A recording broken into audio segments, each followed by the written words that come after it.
everyone, welcome to another explainer. Look, if your goal is speaking Portuguese more naturally, actually sounding less like a textbook and more like a real person, you are absolutely in the right place today. We're jumping right into some source material that unlocks a very specific, literally game-changing conversational toolkit: Portuguese irregular comparatives. So I want to hook you right out of the gate here by calling out this single, most common linguistic trap that beginners fall into when they try to compare things. As English speakers, when we learn how to say more, we kind of just want to apply it to everything, right? Well, in Portuguese, the word for more is mais. And trust me, it is so incredibly tempting to just slap mais in front of every single adjective when you want to compare two things. But please, don't just add mais. Doing that with certain everyday words, it's a dead giveaway that you're just starting out. Section 1. The Maze Trap and Breaking the Regular Rules. Let's get right to it. Okay, let's dive into this. Normally, for the vast majority of Portuguese adjectives, adding mais is exactly what you're going to do. Mais bonito, mais caro, that whole shebang. But for the target words we're looking at today, they completely drop the mais and change their form entirely. Instead of just adding a word, it's a total transformation. It's kind of like the difference between saying more good and better in English. We don't walk around saying more good, right? The word completely morphs into better. Well, the exact same logic applies to these absolute must-know Portuguese irregulars.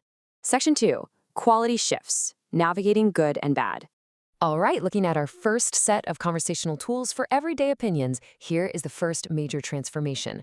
The Portuguese word for good is bom, but when you want to say something is better, you do not say mais bom. No way. You completely shift that base word bom over to melhor. Honestly, it's incredibly satisfying to say once you get the hang of it, and it instantly makes your sentences flow so much better. Let's actually put this into practice.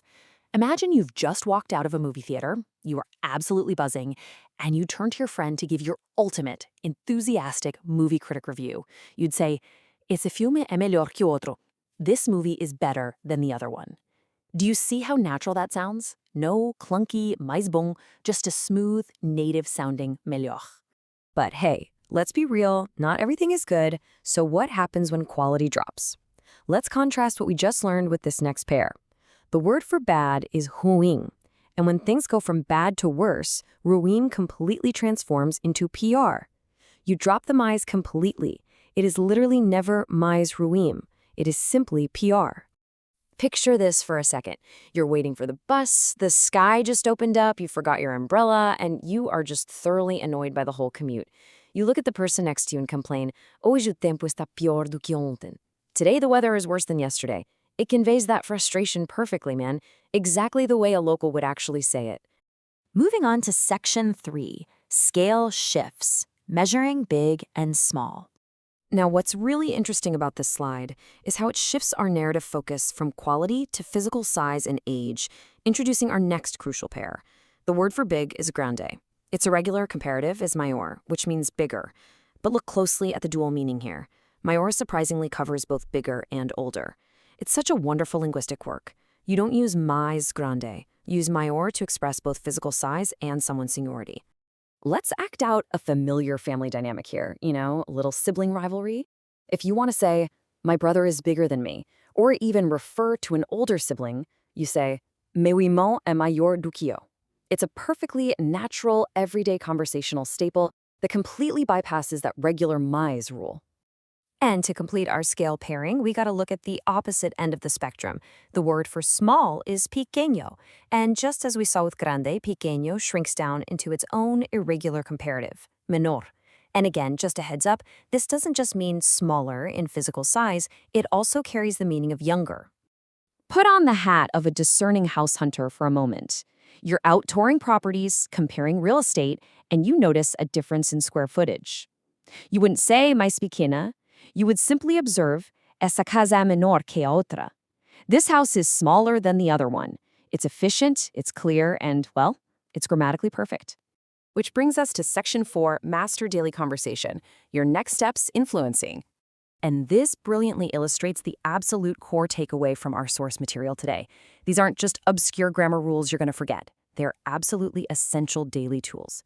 Let's lock this entire four-word toolkit into memory right now. Bom becomes melhor. Ruim becomes pior. Grande becomes maior, and pequeno becomes menor. These 4 transformations, they are literally the golden keys to upgrading your conversational Portuguese. So the question really becomes, do you want to learn Portuguese? Like, are you ready to take these essential building blocks, stop translating word for word in your head, and truly master the language? Because understanding the concept is just step 1, but putting it into practice, that is how you achieve actual fluency. The source material for this explainer provides a fantastic next step for you. Send a message, book your trial class, and honestly, the best part, it's completely free.